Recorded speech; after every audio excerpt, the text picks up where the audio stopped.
Halo, Assalamualaikum. Kita lanjut lagi ya buat baca cerita novel penghantar tidur kalian. Jadi, berapa gaji yang kamu inginkan? Tanya Nyonya Sinta pada Marni yang duduk bersimpuh di lantai. Marni sejenak tertegun. Bukankah tadi sudah ada kesepakatan bahwa ia akan bekerja selama 6 bulan tanpa gaji? Kenapa dalam sekejap sang majikan berubah pikiran? Berapapun yang Anda bayar untuk orang kampung yang tidak punya tempat tinggal seperti saya terima Nyonya, jawab Marni. Sungguh kasihan, ucap Nyonya Sinta tersenyum mendengar kepasrahan Marni yang lugu dan polos. Kemudian Nyonya Sinta tampak mengambil sebuah kalkulator besar. Ia tampak serius memikirkan setiap angka yang akan ia pencet. Melihat hal itu, dokternya merasa heran. Bu, kita bukannya sudah membicarakan ini bahwa kita akan tetap membayar setengah gajinya. Setengahnya lagi untuk ganti rugi. Apa yang ibu pikirkan lagi? Tanya dokter Yan. Setengah terlalu banyak. Setelah ibu pikir-pikir Yan, jawab Nyonya Sinta. Dokter Yan menggeleng. Dalam sekejap, ibunya itu berubah pikiran. Bisa dipastikan bahwa hasilnya akan sangat melenceng dari hasil diskusi bersama dengan dirinya tadi. Marni, sebut Nyonya Sinta. Saya Nyonya, jawab Marni. Setelah aku hitung dengan matang, aku sudah memutuskan untuk memberimu 500.000. Lanjut Nyonya Sinta. Menyebutkan nominal sisa gaji bulanan yang akan dibayarkan pada Marni. Maaf, 500.000 untuk berapa bagian dari gaji saya ya Nyonya? Tanya Marni. Dalam hatinya menilai bahwa uang segitu sangatlah kecil dibandingkan dengan sebulan bekerja di rumah sebesar ini. Sepertiga, jawab Nyonya Sinta. Hah? Tidak hanya Marni, bahkan Dr. Yan dan Tiffany juga langsung terkejut. Betapa pelitnya wanita tua ini. Dikiranya 500.000 sudah terlalu banyak bagi gadis kampung seperti Marni. Ibu, bukannya tadi kita sepakat kalau ujar Dr. Yan hendak protes, tetapi disergah oleh sang ibu. Rian, 3 juta itu terlalu banyak. Dia hanya memasak dan beres-beres rumah. Ibu rasa 1,5 gaji juga sudah kebanyakan. Dipotong 1 juta untuk ganti rugi selama setengah tahun. Sisanya 500.000 per bulan. Deal? Nyonya Sinta tidak mau ada tawar-menawar lagi. Bude, di tempat lain orang-orang bayar 2,5 juta sampai 3 juta. Ucap Tiffany yang juga merasa upah Mari sangat tidak manusiawi. Tiffany benar bu. Dokter, dukung Dokter Yan. Masa sih? Nyonya Sinta tidak percaya. Itu benar bude. 500.000 bahkan sangat enggak akan cukup untuk biaya transportasi, jawab Tiffany. Siapa bilang dia butuh transportasi? Dia akan makan dan tinggal di sini. Marni, panggilnya Sinta pada gadis desa di hadapannya. Saya Nyonya, jawab Marni. Bagaimana? Bersedia atau tidak? Tanya Nyonya Sinta. Marni tidak bisa bilang tidak mau. Tujuan utamanya bukanlah uang, tetapi memang ingin tinggal di rumah ini. Dan meskipun harus sebagai pembantu yang menjilat majikannya, ia tidak boleh sampai didepak dari rumah ini sebelum berhasil membongkar kedok Dokter Yan. Mau Nyonya, terima kasih banyak. Hari ini merupakan hari keberuntungan bagi saya. Jawab Marni pura-pura bersemangat. Beruntung? Tanya Nyonya Sinta. Iya, karena saya bertemu dengan orang baik hati seperti Anda, jawab Marni. Padahal di dalam hatinya ia sangat enak dan ingin muntah dengan sikap pelit si calon ibu mertua, yang tidak lain dan tidak bukan adalah ibu dari Dokter Yan. Mendengar pujian mulut manis Marni, Nyonya Sinta langsung bunga. Sementara Tiffany dan Dokter Yan merasa heran bukan main. Memangnya uang 500.000 dapat apa jika dibelanjakan di kota besar seperti Jakarta ini? Deal, Marni secara sah telah diterima menjadi pembantu di rumah Dokter Yan karena lulus tes. Ia pun meminta izin untuk kembali ke rumah Tante Indah guna mengambil tas berisi pakaian. Karena apa yang terjadi padaku? Sehingga aku harus menjadi pembantu di rumah orang pelit ini. Mana ada orang bekerja 30 hari dalam sebulan hanya digaji 1,5 juta. Udah gitu dipotong 1 juta dan tinggal 500.000. Gerutu Miska saat berjalan menuju pagar rumah. Tiba-tiba saja Dr. Yan muncul dari pintu garansi dan memergoki Marni yang sedang berbicara sendiri dengan ekspresi bersungut-sungut kesal. Apa yang sedang kamu keluhkan, Marni? Kejut Dr. Yan. Dek, Marni tercekat dan refleks memegang dadanya sendiri karena kaget dengan kemunculan Dr. Yan yang secara tiba-tiba. Apa kamu sedang mengeluh? Ucap Dr. Yan mengulangi pertanyaannya. Mas dokter, siapa yang sedang mengeluh, Mas dokter? Saya tidak mengeluh sama sekali kok, jawab Marni gelagapan. Kamu mau kemana? Tanya Dr. Yan lagi. Saya mau ke rumah Bu Indah. Pas saya ada di sana. Permisi, jawab Marni langsung menunduk dan melanjutkan langkah kakinya.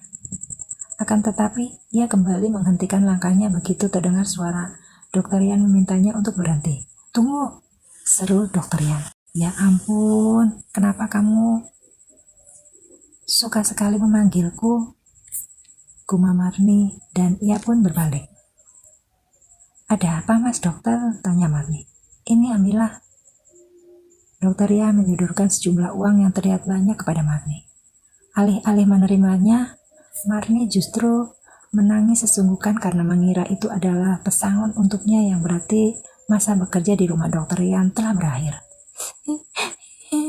Saya baru saja mulai kerja di sini hari ini, isak Marni mewek di hadapan Dr. Yan. Kenapa kamu malah menangis? Tanya Dr. Yan bingung. Dikasih uang bukannya senang untuk malah menangis. Aneh. Apa ini uang pesangon? Saya tidak mau menerimanya. Saya tidak pengen jadi pengangguran.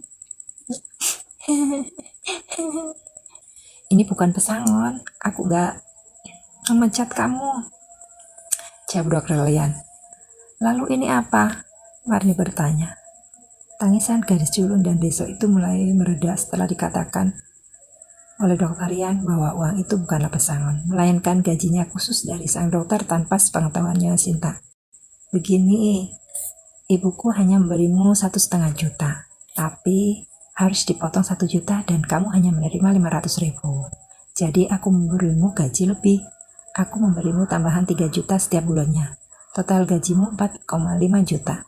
Apa itu cukup? Di sini ada 4 juta. 3 juta gadis dariku, 1 juta untuk mengganti uang belanja seafood. Apa kamu sudah mengerti? Jelas Dr. Yan merinci. Hah? Ini ambil saja. Dr. Yan meraih tangan Marni lalu meletakkan uang 4 juta tersebut di telapak tangan Marni. Tapi Mas Dokter, satu lagi, setiap hari ibuku akan memberimu uang untuk belanja ke pasar. Jika uang yang dia berikan gak cukup, datang saja padaku. Sambut Dr. Yan. Masih soal uang dan ibunya yang pelit. Tapi uang yang diberikan oleh ibuku gak akan cukup untuk membeli apapun. Jadi kamu gak usah pakai uangmu sendiri untuk menombokin, mengerti? Dr. Yan mewanti-wanti Marni agar jangan pernah menggunakan uang pribadi untuk belanja keperluan rumahnya. Marni menatap lekat dokter.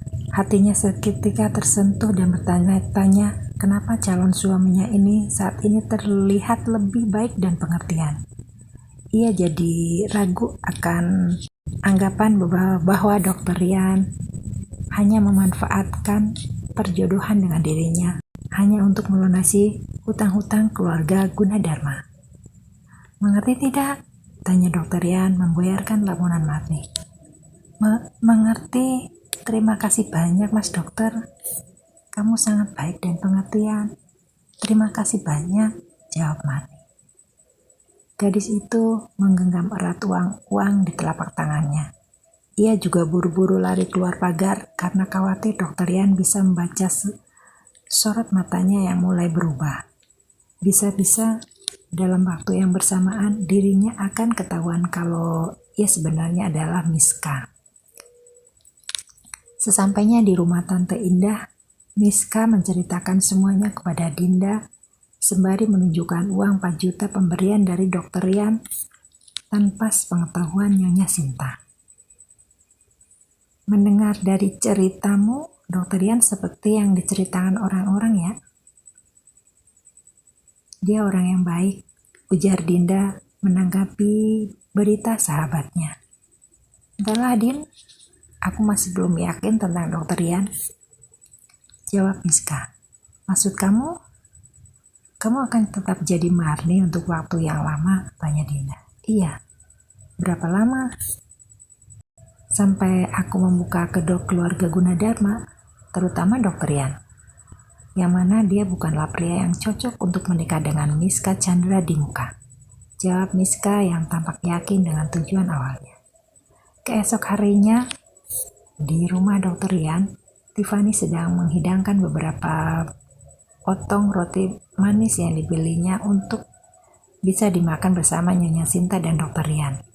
Sementara Marni yang dengan telaten menyajikan minuman untuk para majikannya. Ini roti yang aku beli, cobalah Bude. Mas Rian juga, ujar Tiffany si cantik yang dermawan. Kelihatan enak, komentar Nyonya Sinta saat melihat penampilan roti manis itu sebelum mencicipinya. Mengambil satu potong, Nyonya Sinta tampak tersenyum puas. Jelas, itu adalah roti yang sangat enak dan lezat. Sangat cocok untuk lidah-lidah orang kaya seperti mereka.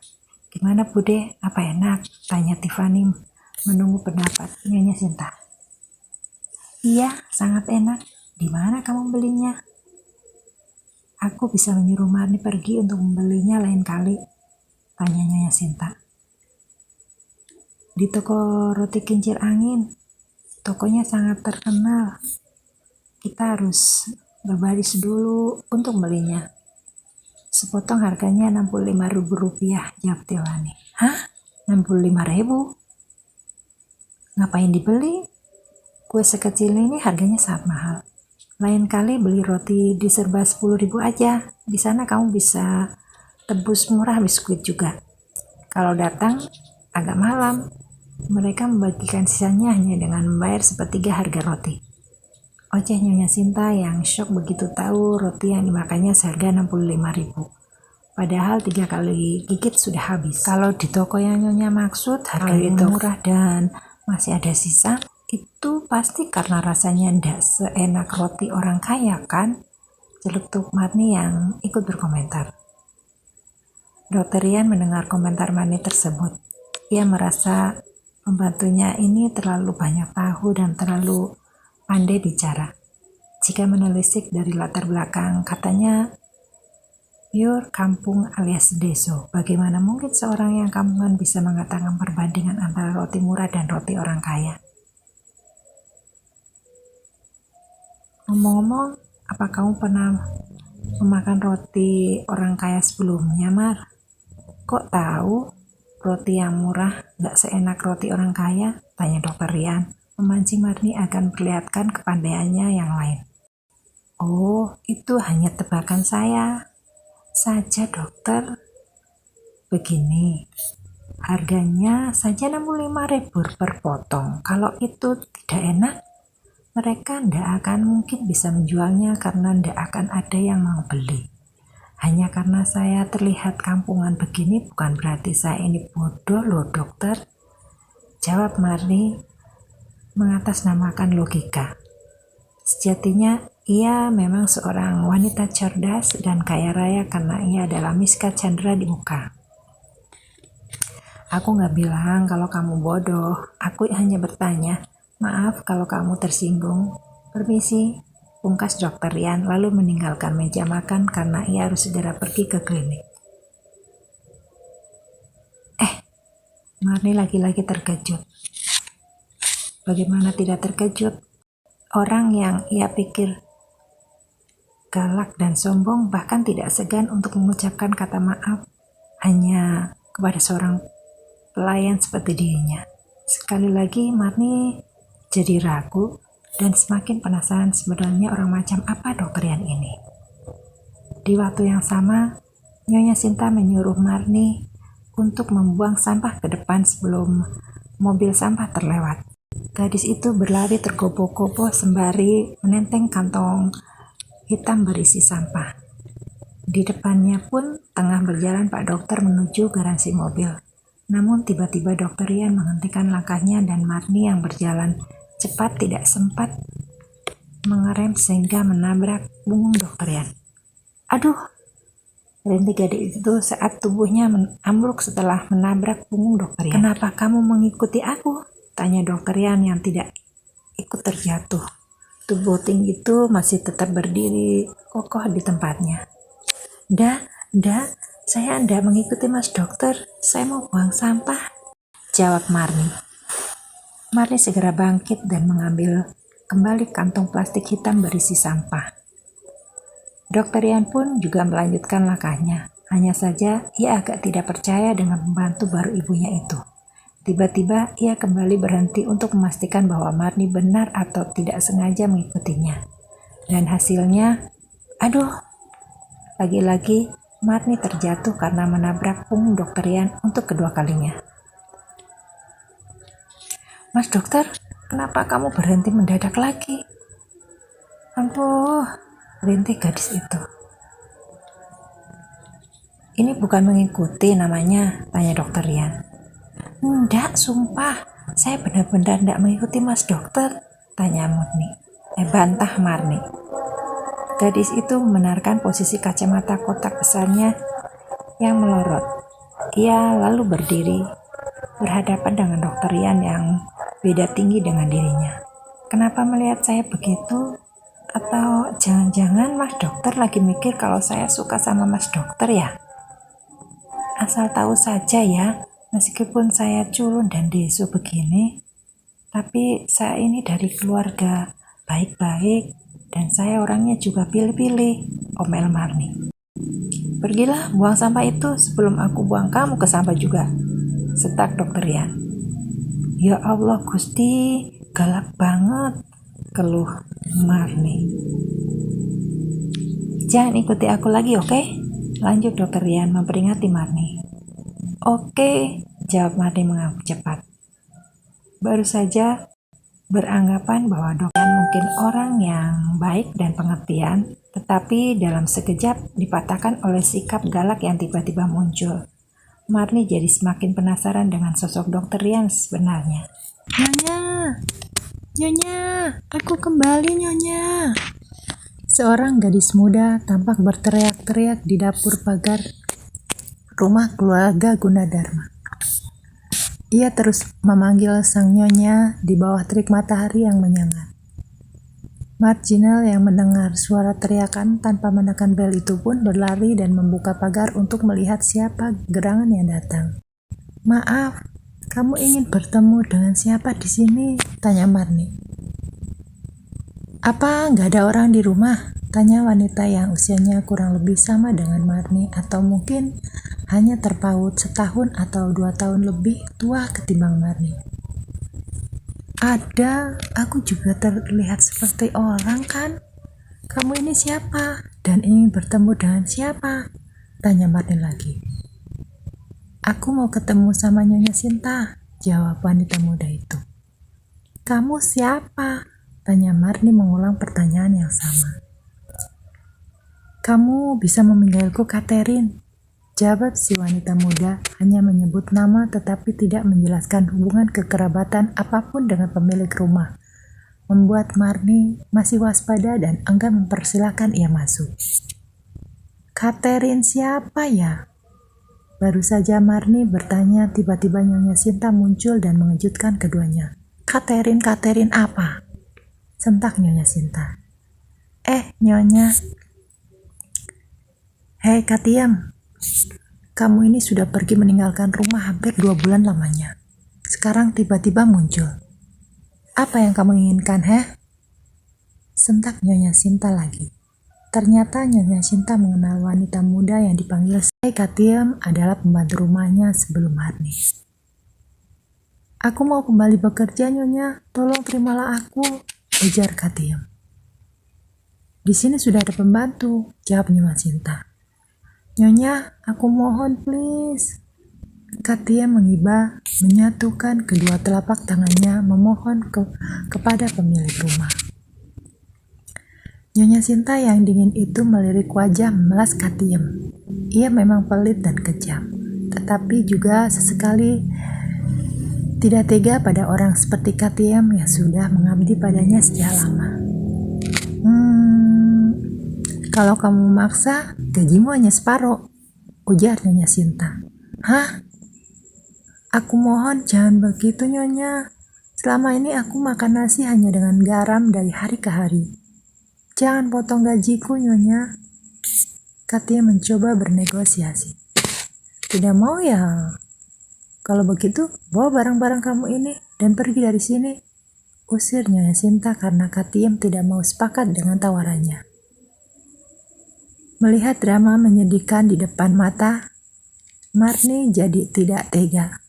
Ada rasa bersalah, sudah pasti pembantu yang lama datang kembali karena benar-benar butuh pekerjaan dan uang. Sementara dirinya sebenarnya tidak butuh uang dari keluarga Gunadarma. Nyonya, panggil Marni saat Nyonya Sinta nyaris beranjak dari tempatnya berdiri. Apa? Kata orang tua saya, meski ada orang baru, maka kita tidak boleh melupakan jasa orang lama. Berhemat itu sangat penting, tapi bermurah hati akan membuat Anda lebih bermartabat. Bujuk Marni agar Nyonya Sinta bersedia menerima Katiem bekerja di rumah ini lagi. Dia betul, Nyonya. Bagaimana kalau potong seperempat, jangan separuh, please. Mohon Katiem. Lagi-lagi bernegosiasi soal upah. Nyonya Sinta sejenak memikirkan kata-kata dari Marni dan mempertimbangkan permintaan Katiem. Setelah dipikir-pikir, Katiem memang sudah lama bekerja untuknya. Bahkan ibu Katiem dulu juga bekerja di keluarga Gunadarma. Kalian ini sebenarnya apa berasal dari kampung yang sama? Dan kampung kalian dipenuhi dengan orang-orang menyebalkan seperti kalian. Sana simpan baju-bajumu dan mulai bekerja. Jangan jadi pemalas, perintah Nyonya Sinta, lalu beranjak meninggalkan kedua pembantunya. Marni dan Katiem saling tatap, lalu keduanya tos dan tertahan karena senang. Dibungkus dengan aksen galak, rupanya Nyonya Sinta mau bermurah hati dan menerima Katiem bekerja lagi di rumah ini. Kedua pekerja rumah tangga itu berbagi tugas dengan di mana Marni bertanggung jawab untuk memasak dan belanja, sedangkan Katiem bertanggung jawab untuk kebersihan rumah dan pakaian. Marni, kamu baru bekerja di sini ya? Tanya Katiem di sela-sela istirahat mereka. Iya, kalau kamu sudah lama kerja dengan Nyonya Sinta? Marni balik bertanya. Tentu saja, bahkan sebelum keluarga ini pindah ke sini, ibuku adalah pembantu Tuan Gunadarma. Tuan Gunadarma adalah ayah dari Dr. Rian. Jawab Katiem. Lalu, di mana Tuan Gunadarma? Marni selamat tinggal di rumah. Dr. Rian sama sekali tidak pernah mendengar orang di rumah ini menyebut tentang ayah Dr. Rian. Dia sudah meninggal beberapa tahun yang lalu, jawab Katiem. Oh, berbeda dengan Marni, Katiem adalah pembantu dengan pakaian modis seperti artis. Wajahnya pas-pasan dan layak jadi pembantu, tetapi cara berpakaiannya berbanding terbalik. Bagaimana perasaan kamu kerja di sini? Nyonya Sinta pasti jadi pelit dan serakah kan? Tanya Katiem. Marni mengangguk menerikan. Tapi sebenarnya dia itu orang yang baik, ralat Katiem. Hah? Baik? Marni tak tahu apa-apa soal keluarga Gunadarma. Itu sebabnya ia ingin mengenali banyak informasi dan dari siapapun tentang seluk-beluk keluarga Gunadarma ini. Kenapa? Gak percaya? Tanya Katiem begitu melihat banyak keraguan pada sorot mata Marni saat mendengar cikas Nyonya Sinta sebenarnya orang baik. Sedikit, jawab Marni, tidak begitu yakin. Secara keseluruhan, dia itu orang baik. Dia membayar biaya sekolahku juga. Tapi kalau ngomongin soal sekolah, aku bisa pusing. Lanjut Katiem. Logikanya, jika Nyonya Sinta tidak baik, tidak mungkin Katiem datang untuk kembali meminta pekerjaannya.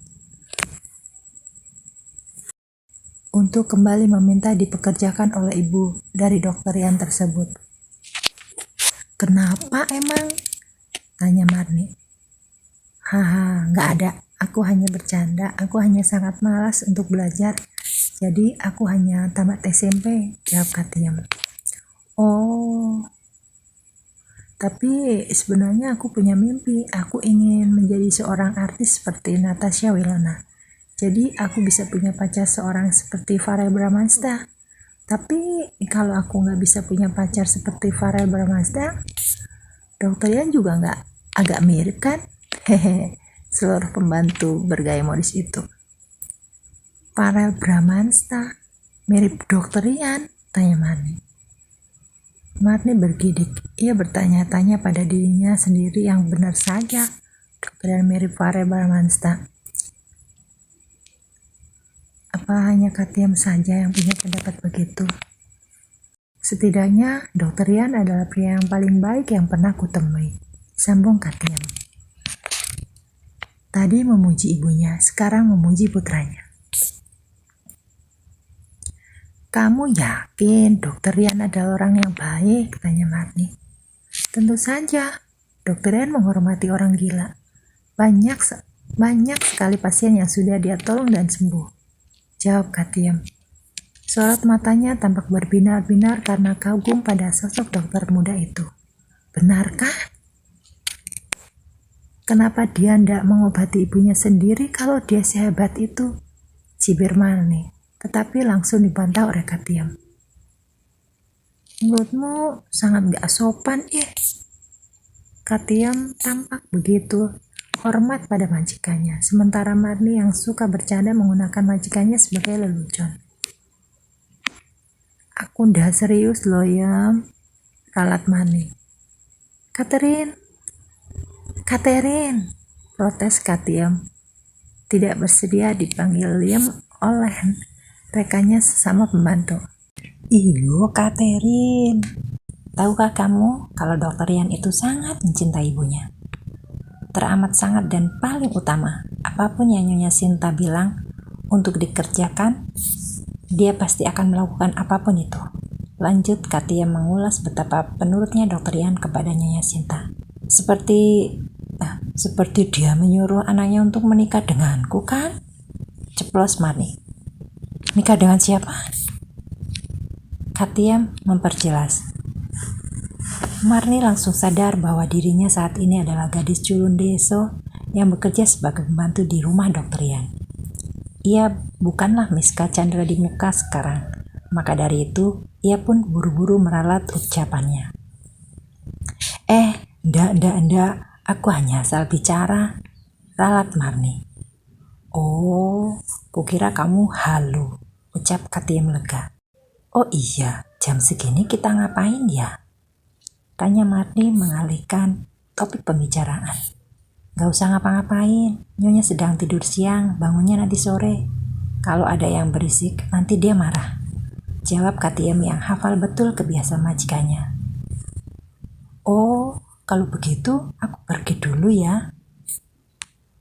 Marni pamit kepada Katiem untuk keluar karena ada urusan mendesak. Ia berjanji akan pulang untuk menyiapkan makan malam. Katiem pun mengiyakan saja karena ia sendiri juga tidak punya pekerjaan untuk dikerjakan sampai sore nanti. Jadi ia memilih untuk tidur siang saja. Meninggalkan rumah Dokter Yan, Marni mengubah penampilannya kembali menjadi Miska. Di rumah Tante Indah. Ia akan pergi ke sebuah gedung real estate di mana terdapat mall sekaligus perkantoran di sana. Jadi, kamu nyuruh aku datang untuk menemani kamu mau nge-mall? Tanya Dinda saat keduanya berada di sebuah mall. Bukan nge-mall, aku ada janji sama seseorang. Kantornya juga di gedung ini, jawab Miska.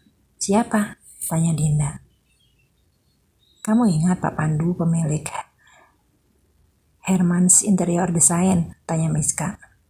Orang yang dimaksud adalah CEO sekaligus pemilik perusahaan interior tempat di mana Dinda dan Miska pernah magang saat kuliah dulu. Iya, kenapa? Aku bertemu dia di Singapura. Dia bilang jika sudah berada di Jakarta, dia memintaku untuk bekerja dengan dia, kata Miska menjelaskan. Dinda mendapatkan jawaban dari Miska justru bingung. Pasalnya, untuk apa Miska menemui orang tersebut? Masa ia ingin bekerja sesuai dengan bidang dan keahliannya. Sementara sekarang ini bukannya Miska sedang bekerja sebagai pembantu di rumah Dr. Rian.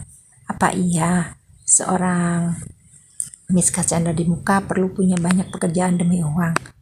Bukankah keluarganya sangat kaya raya di Surabaya sana? Tunggu dulu. Apakah kamu lupa kalau kamu sedang menyamar sebagai Marni? Kamu itu pembantu di rumah Nyonya Sinta kok.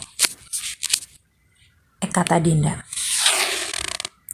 Aku punya caraku sendiri, Din. Udah deh, kamu ikut aja, jawab Miska. Miska dan Dinda pun tiba di kantor Pak Pandu. Keduanya rupanya sudah ditunggu dan disambut dengan baik. Apa kabar Miska, Dinda? Sapa Pak Pandu dengan ramah. Setelah beberapa tahun, Pak Pandu masih mengenali keduanya. Baik Pak, apa ada yang bisa kami kerjakan untuk Anda? Tanya Dinda. Ya, tapi bukan masalah besar. Aku hanya meminta kalian untuk datang bekerja singkat dengan klien setiap waktu. Memiliki seorang interior design seperti Miska dan sales cantik seperti Dinda, perusahaan ini pasti akan memperoleh keuntungan besar tahun ini, puji Pak Pandu. Tentu saja, timbal Dinda percaya diri. Kalau begitu, bisakah kamu mengecek contoh ini, Miska? Pak Pandu memberikan beberapa lembar contoh desain kepada Miska.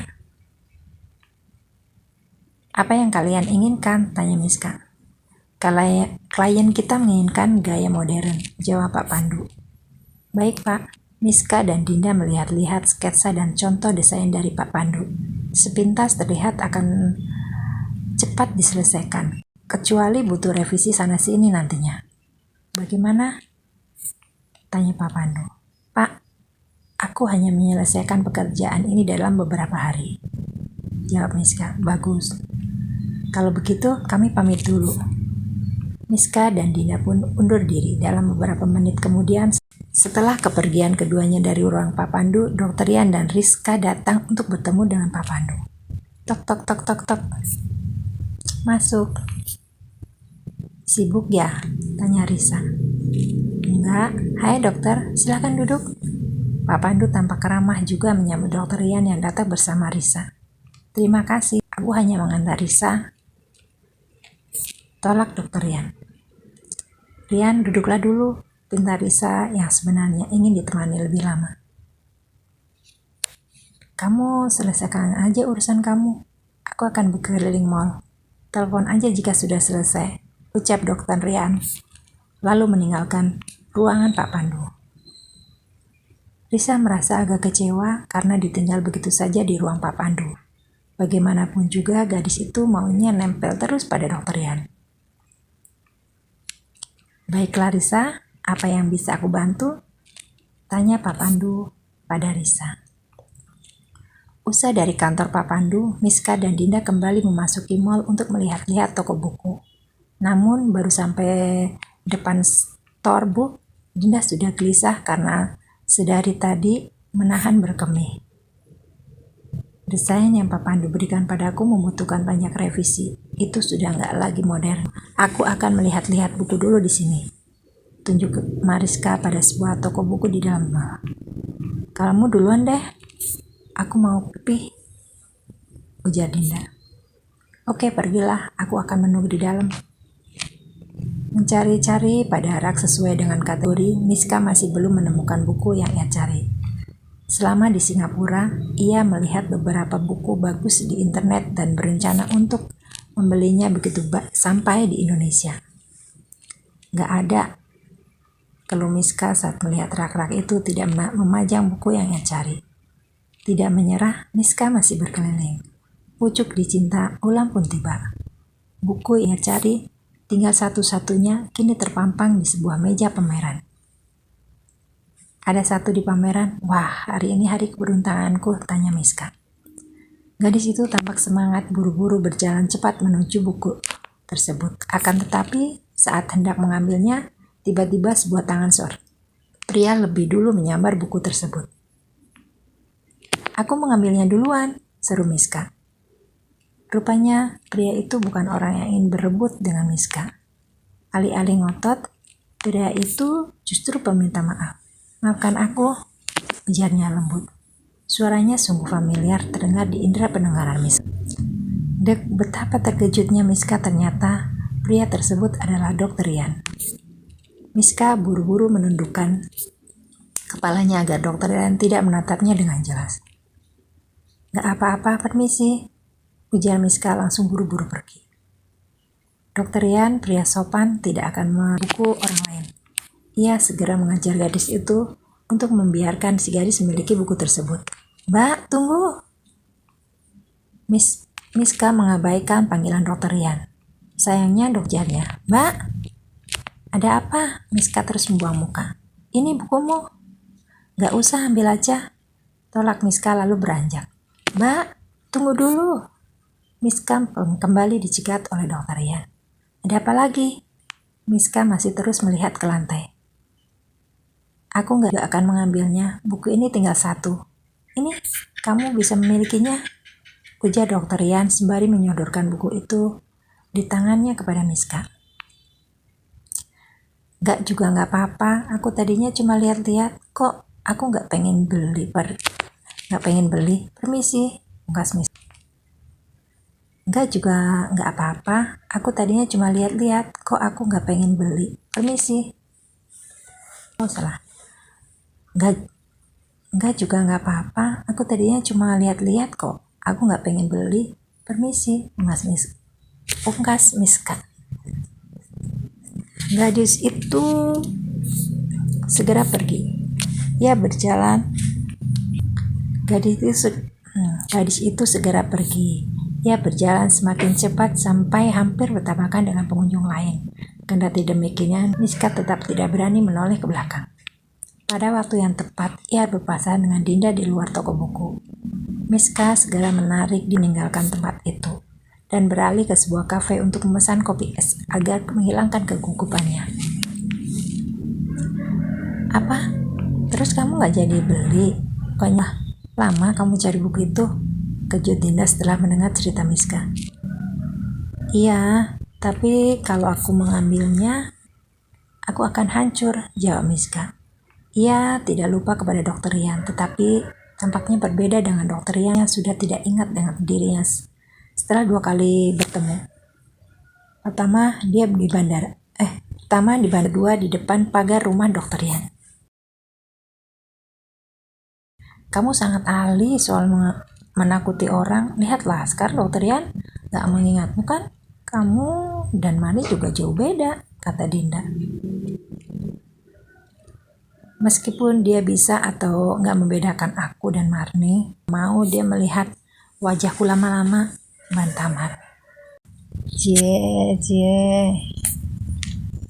Atau jangan-jangan kamu menyukai Dr. Ian ya? Saat kamu melihat wajah orang yang kamu sukai, maka kamu akan meleleh, bener kan? Goda Dinda. Kagak, gile aja.